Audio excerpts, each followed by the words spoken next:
Pakistani Army Chief of Staff. What are you looking forward to achieving diplomatically?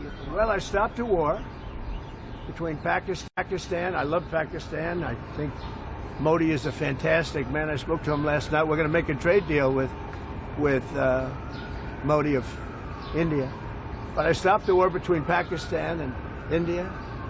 This man was extremely influential in stopping it from the Pakistan side, Modi from the India side, and others. And they were going at it, and they're both nuclear countries. I got it stopped. I don't think I had one story. Did I have one story written about it?